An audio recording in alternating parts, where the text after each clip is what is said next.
Spare parts కొనాలా? కొన్నారు కదా, మళ్ళీ స్పేర్ పార్ట్స్ కొనాలంటున్నారేంటి? కొన్నవి సరిపోవచ్చునా, ఇంకా చాలా కొనాలి. నీకు ఆ విషయాలేమీ తెలియవు.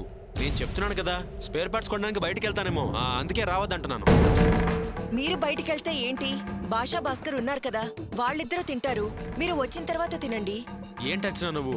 నేను షెడ్కి రావద్దని చెప్తున్నా కదా, మళ్ళీ వస్తానంటావేంటి? మీరింకేం మాట్లాడకండి. వాళ్ళిద్దరూ రోజు హోటల్లో తింటున్నారు. ఒక పూట ఇంటి భోజనం తింటే వాళ్ళకి తృప్తిగా ఉంటుంది కదా. ఏంటిది? వద్దన్న వస్తానంటోంది. ఇప్పుడు ఇది షెడ్కి వస్తే దీనికి అన్ని విషయాలు తెలిసిపోతాయి. నేను ఎక్కడ పనిచేస్తున్నా అనుకుంటోంది. నిజం తెలిస్తే తట్టుకోలేదు. ఏం చెయ్యాలి? అర్చన, బాబుని మౌలా సాహిబ్ గారి దగ్గరికి తీసుకెళ్తానన్నావుగా, ఇంకా వెళ్ళలేదేంటమ్మా? అయ్యో మర్చిపోయానండి, ఇప్పుడే వెళ్తాను.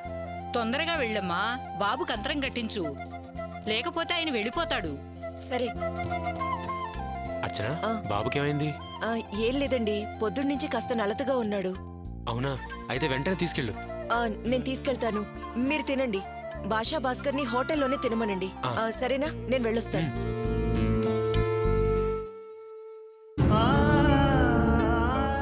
అమ్మయ్యా, ఇంటి ఆవిడ రావడం మంచిదైంది. లేకపోతే ఈ విషయం చాలా పెద్దదై ఉండేది. ఈ నిజాన్ని ఇంకా ఎన్ని రోజులు దాచాలో ఏం అర్థం కావట్లేదు.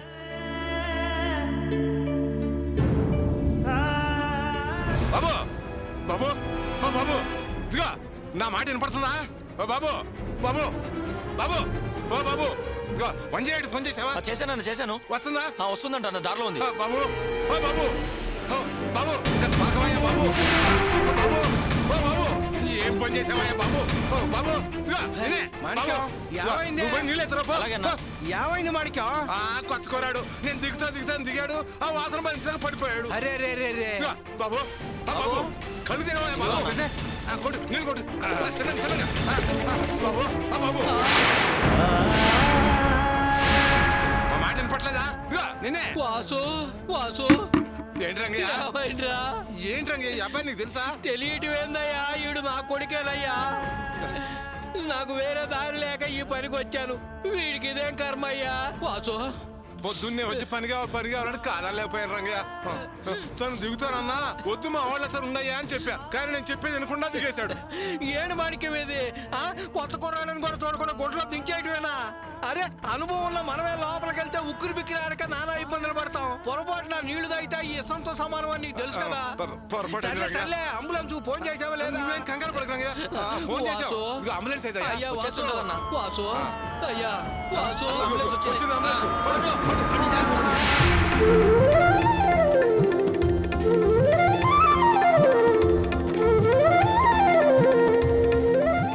ఏంటి నందిని, శాలరీ అమౌంట్ ని ఎన్నిసార్లు లెక్క పెట్టుకుంటావు? నువ్వెన్నిసార్లు లెక్క పెట్టినా 6,000 60,000 అవ్వదు. 5 రూపాయలు తక్కువ కాదు. నువ్వు చెప్పింది నిజమేనే, కానీ ఈ డబ్బు నా జీవితంలో మొట్టమొదటిసారి కష్టపడి సంపాదించింది. దీని విలువ నాకిప్పుడే తెలుస్తుంది. నా పరిస్థితి ఎలా అయిందో చూసావా? నేను గతంలో ఒక్క రోజులో ఖర్చు పెట్టిన డబ్బు ఈరోజు నా నెల రోజుల కష్టమైంది. గడవాల్సిన 30 రోజులు ఈ డబ్బుతోనే గడపాలి. నేను మా నాన్న బతకటానికి ఇదే మాకు ఆధారం. అందుకే మళ్ళీ మళ్ళీ లెక్కేసుకుంటున్నాను. ఎలా పెరిగావు? ఎలా అయింది నీ పరిస్థితి? చాలా బాధగా ఉంది. నువ్వు నన్ను ఒక ఉద్యోగం ఇప్పించమని అడిగినప్పుడు తట్టుకోలేకపోయాను. ఎంతమందికి నువ్వు మీ నాన్న ఉద్యోగం ఇప్పించారు, ఎంతమందికి సాయం చేశారు. ఆ పుణ్యమే ఈ జాబ్ ఇమీడియట్ గా దొరకడానికి కారణం. త్వరలోనే నీకో మంచి జాబ్ దొరుకుతుంది. బాధపడుకు Nandini. Thanks. Hi Gopi sir, ఎలా ఉన్నావు? బాగున్నాను సార్, బాగున్నారా?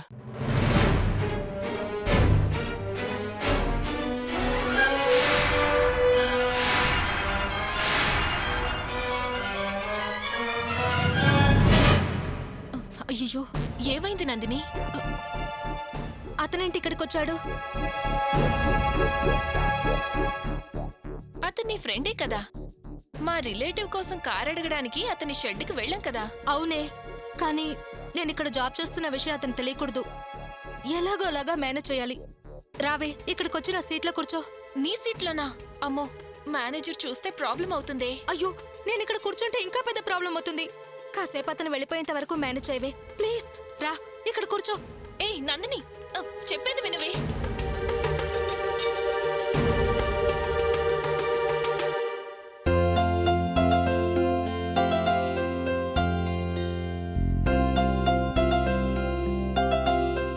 మేడం మేడం మీరు మా నందిని ఫ్రెండ్ కదండి? అవునండి. ఇక్కడే జాబ్ చేస్తున్నారా? అవును. బాగున్నారా అండి? బావున్నానండి. మీరు బావున్నారా? బాగున్నానండి.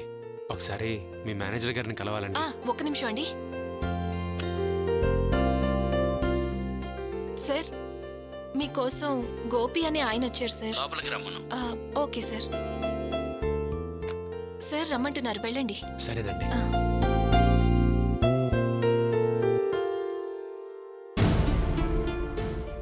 సార్, గోపి అంటే నేనే అండి. రావచ్చా? రండి. నమస్కారం సార్. నమస్కారం, కూర్చోండి.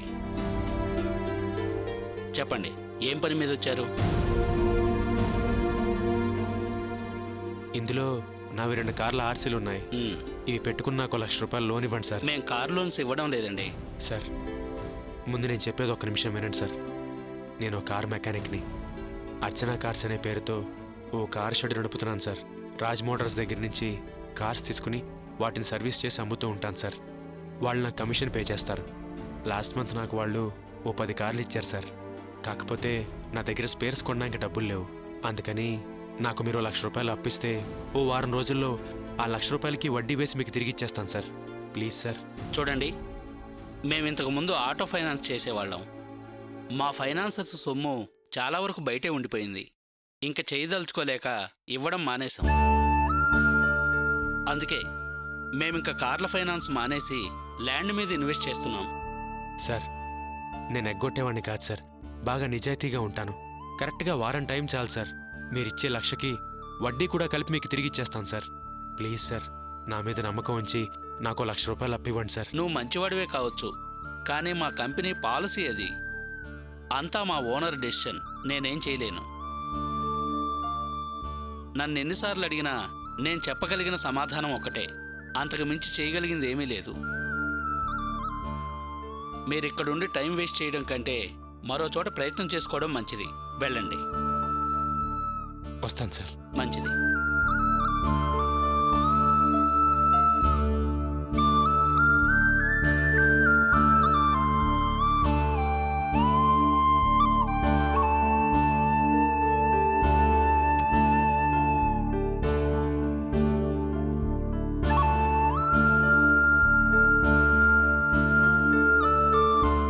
వస్తానండి. మంచిదండి.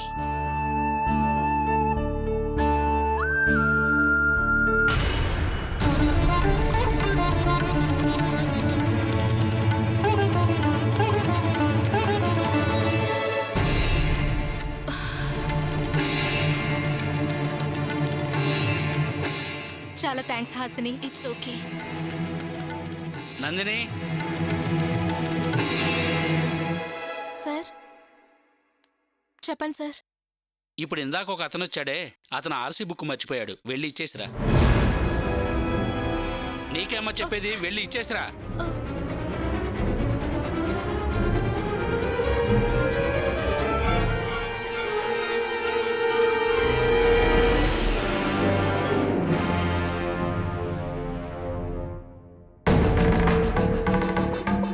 గోపి, నందిని, నువ్వేంటిక్కడ? ఈ ఆర్సీ కాగితాలు నీ చేతిలో ఉన్నాయేంటి? ఇది ఈ ఆఫీస్లో నా ఫ్రెండ్ పనిచేస్తుంది.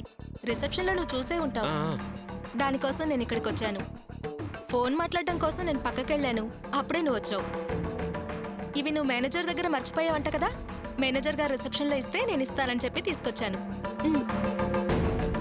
అవును, నువ్వే విషయం మాట్లాడటానికి ఇక్కడికి వచ్చావు? డబ్బు కోసం వచ్చానని తెలిస్తే నందిని బాధపడుతుంది. చెప్పకూడదు. నందిని, మేనేజర్ గారు సెకండ్ హ్యాండ్ కార్ కావాలన్నారు. దాని గురించి మాట్లాడదామని వచ్చాను. అలాగా? నందిని, నీకు విషయం చెప్పాలి. ఏంటి గోపి? ఏం లేదు నందిని, పోయినసారి 5 కార్లు అమ్మితే నాకు 3 లక్షల లాభం వచ్చింది. అందులో 2 లక్షలు నీకు తిరిగి ఇచ్చేద్దాం అనుకున్నాను. కాకపోతే నా చెల్లి రాణి అత్తగారింట్లో సమస్య వచ్చింది. అందుకని ఆ డబ్బు దానికి ఇవ్వాల్సి వచ్చింది. అందుకే నీకు సర్దలేకపోయాను. దయచేసి తప్పుగా అనుకోవద్దు. వీలైనంత తొందరగా నీ డబ్బు నీకు తిరిగిచ్చేస్తాను. ఏంటి గోపి ఇది? పరాయి వాళ్ళతో మాట్లాడుతున్నట్టుగా తప్పుగా అనుకోవద్దంటావు? అయినా నేనేవైనా నెల నెలా ఇంత డబ్బు ఇవ్వు, లేకపోతే నాకు అవసరం మొత్తం కావాలి అని అడిగానా? నీ వీల్ని బట్టి ఇవ్వు. ఇప్పుడిక రాణికి ఏ సమస్య లేదు కదా? అబ్బే, ఇంకే సమస్య లేదు. చాలా సంతోషం. నాకు డబ్బు తిరిగిచ్చేయాలని నువ్వేం ఆరాటపడకు. నీకు కుదిరినప్పుడే ఇవ్వు. నాకిప్పుడేం తొందర లేదు, సరేనా? అలానే కాదు నందిని, నాకు దినాతో గొడవై నేను షెడ్డు తాళాలు తీసుకెళ్లి దినాకిచ్చే టైంలో నువ్వు షెడ్డుకొచ్చి గంటలో నాకు 10 లక్షలు ఇచ్చావు. అంతేకాదు, అంతకు ముందు కూడా నాకు నువ్వు చాలాసార్లు సహాయం చేశావు. నీ రుణం ఎప్పటికీ తీర్చుకోలేను నందిని. అందుకనే నువ్వు అడగకుండానే డబ్బిద్దామనుకున్నాను. అంతే తప్పితే వేరే ఇంకేం లేదు. పర్వాలేదు గోపి, నాకిప్పుడేం అంత అవసరం లేదన్నానుగా. నువ్వేం వరి అవ్వకు. నువ్వు బావుంటే చాలు, సరేనా? సరే నందిని, మరి నేను బయలుదేరతాను. సరే మరి, నేను వెళ్ళి దాన్ని కలిసి వెళ్తాను.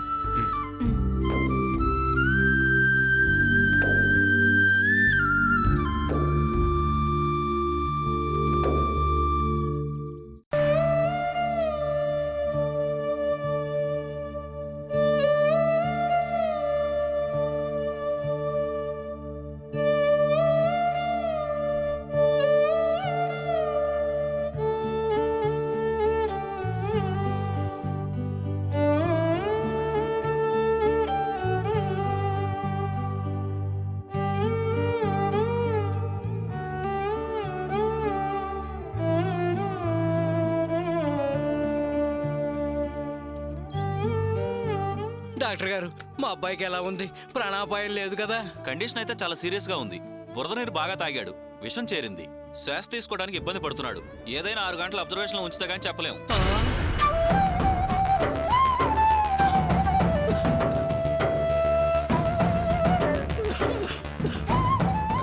రంగయ్య, నేను ఎలా ఓదార్చాలో అర్థం కావట్లేదు. మీ అబ్బాయికి ఏం కాదులే, నువ్వు ధైర్యంగా ఉండు. యాడబాక మాణిక్యం, వీడు గోపికి చేసిన ద్రోహానికి వీడు చచ్చిపోయినా పర్వాలేదన్నంత కోపం ఉండేది నాకు. కానీ వీడి పరిస్థితి చూస్తుంటే నా మనసుకు చాలా బాధగా ఉందయ్యా. ఎంతైనా వీడు నా కన్న కొడుకే కదయ్యా, రక్త సంబంధం. మీరు ఆ రోజు మందు తాగుదామని నన్ను షాపు దగ్గరికి తీసుకెళ్ళినప్పుడు వీడు నన్ను మందులో షేర్ అడిగాడయ్యా. అప్పుడు నా మనసు విలవిల్లాడిపోయి ఎంతో బాధపడ్డాను. ఈరోజు ఎవరో అబ్బాయి బురద నీళ్లు తాగి సృహ తప్పిపోయాడు అన్నావు. తీరా చూస్తే వాడు వాసే అని తెలిసి నా గుండె ఆగిపోయినంత పని అయిందయ్యా. ఏ కన్న తండ్రి కన్న కొడుకుని ఆ పరిస్థితుల్లో చూసి తట్టుకోలేడయ్యా. బాధపడకు రంగయ్య, మీ అబ్బాయికి ఏం కాదులే. అవును, మీ ఆవిడకి ఈ విషయం చెప్పావా లేదా? చెప్పాలయ్యా, అదేమో వీడి కోసం వెతుకుతోంది, కానీ వీడేమో ఇలా ఆసుపత్రిలో పడి ఉన్నాడు. ఏంటి రంగయ్య ఇది? ఇదిగో ముందు ఫోన్ చేయి ఇంటికి. నేను చేయనయ్యా. ఏంటి రంగయ్య ఇది? ఇట్లాంటి పరిస్థితులు కూడా పట్టింపులో ముందు ఫోన్ చేయి. చెయ్యవయ్యా రంగయ్య, చెయ్యి చెయ్యి.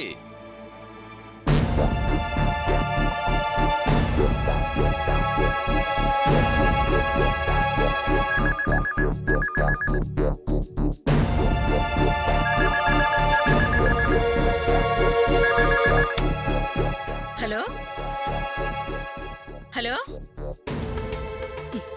ఏంటి ఫోన్ చేసి ఎవరు మాట్లాడరు? హలో అలా ఉంటుందయ్యా, ఏం సైలెంట్గా ఉంటా? మాట్లాడు. నేనే మాట్లాడుతున్నాను.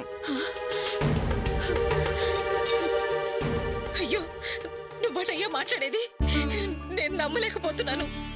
చాలా సంతోషంగా ఉందయ్యా. వాసు కనపడ్డం లేదని నీ దగ్గరకు వస్తే నాతో మాట్లాడుకుపోవనగానే చాలా బాధపడ్డానయ్యా. ఇప్పుడు నీ గొంతు వినగానే నా దిగులంతా తీరిపోయింది. ఇంట్లో ఎవరు ఉండరు, ఒక్కదాన్నే ఉంటాననే కదా ఫోన్ చేశావు. ఏమయ్యా, వాసు గురించి ఏమన్నా సమాచారం తెలిసిందా? వాడెక్కడన్నా కనిపించాడా? అందుకైనా ఫోన్ చేశావు. ఎక్కడున్నాడయ్యా వాడు? ఎలా ఉన్నాడు? మైకంలో ఉన్నాడు. మైకంలో ఉన్నాడా? దుర్మార్గుడు. తాగి ఏరుడు పక్కన పడున్నాడా? వాడంతేనయ్యా, మారడు. వాడు మారాలని దేవుడికి మొక్కుకున్నాను. వాడికి ఎన్నిసార్లు చెప్పి చూశాను. తాగుడు మారడు, మనిషి మారడు. వాడితో చాలా విసుగుపోయానయ్యా. ఈ క్షణం వరకు వాడు తిరిగి రావాలని ఆ భగవంతుని వేడుకున్నాను. కానీ వాడు మైకులో పడున్నాడు అని నువ్వు చెప్పిన తర్వాత నా మనసు విరిగిపోయిందయ్యా. అందుకే ఇక వాడి గురించి ఆలోచించి తలుచుకోలేదు. వస్తే వస్తాడు, లేకపోతే వాడి దాన్ని వాడు చస్తాడు. నాకు అనవసరం. అయ్యో, అలాంటి మాటలు మాట్లాడకే. వాడిక్కడ చావు బతుకుల్లో ఉన్నాడు. ఏంటయ్యా, ఏమైంది వాడికి? ఎందుకయ్యా ఏడుస్తున్నావు? వాడు చావు బతుకులో ఉండడం ఏంటి? అవునే, హాస్పిటల్లో చావు బతుకుల్లో ఉన్నాడు. ఏంటయ్యా నువ్వు అనేది? ఓ 6 గంటలు గడిస్తే గానీ ఏ విషయం చెప్పలేమంటున్నారు డాక్టర్లు. ఏమయ్యా, అసలు వాడికి ఏమైందయ్యా? ఇప్పుడు ఎక్కడున్నావు? నాకెందుకో భయం వేస్తుందయ్యా. ఇదివరకు మనం వాడిని చేర్పించిన ఆసుపత్రిలోనే ఉన్నాడు. నువ్వు త్వరగా వచ్చేవే. వస్తున్నాడయ్యా, ఇప్పుడే వచ్చేస్తున్నాను. భగవంతుడా. రంగయ్య, ఏడో బాకు, ఏం కాదులే.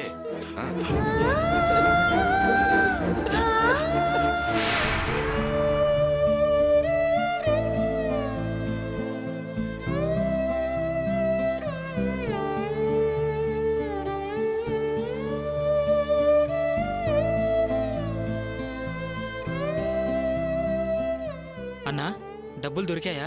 పనులు మొదలు పెడదామా? ఏంటన్నా, లోన్ దొరకలేదా? దొరకలేదురా. ఆర్సీతో ఏ కంపెనీ వాళ్ళు లోన్ ఇవ్వనని చెప్పారు. ఏం చేయాలో అర్థం కావట్లేదు. అన్నా, చాలా షెడ్లలో పని చేయడానికి బండ్లే ఉండవు. మన షెడ్లో బండ్లు ఉన్నాయి, కానీ స్పేస్ పర్ట్స్ కొనడానికి డబ్బులు లేవు. భాష, నాకే ఎందుకు ఇలా జరుగుతుందో అర్థం కావట్లేదురా. దేవుడి దయ వల్ల అన్ని కష్టాలు గట్టెక్కేసి ఇప్పటి నుంచి ఆనందంగా ఉన్నాము అనుకున్నాం. 5 కార్లు అమ్మాం, 3 లక్షల లాభం వచ్చింది. ఆ డబ్బుతో స్పేర్ పార్ట్స్ కొందాం అనుకున్నాను. ఈలోపే రాణి అత్తగారింట్లో సమస్య వచ్చింది. రాణి నా ప్రాణం రా. అది బాధపడితే నేను తట్టుకోలేను. అందుకే ఆ డబ్బు తీసుకెళ్లి రాణికి ఇచ్చేశాను. కానీ ఇప్పుడు మనం స్పేర్ పార్ట్స్ కొందామంటే డబ్బులు లేవు. నాకే ఎందుకు ఇలా జరుగుతుందో అర్థం కావట్లేదురా. ఎక్కడా దొరకలేదని బాధపడకన్నా. నీకు ఎన్నో విషయాల్లో సాయం చేసిన నందిని మేడంను కలిసి ప్రాబ్లం చెప్పి 1 లక్ష రూపాయలు అప్పుగా తీసుకోవచ్చు కదా. ఆమె మీరు అడగకుండానే గంటలో 10 లక్షలు ఇచ్చింది. అలాంటి ఆమెకి 1 లక్ష రూపాయలు పెద్ద సమస్య ఏం కాదు కదన్నా. నందిని కలిశానురా, కానీ అడగబుద్ధి కాక నేను వచ్చేశాను. అడిగితే నందిని సహాయం చేస్తుంది. నాకిప్పటికే చాలా సహాయం చేసింది. తను ఇస్తుంది కదా అని నేను తీసుకోవడం ధర్మం కాదు. మొహం చెల్లక తిరిగి వచ్చేశాను.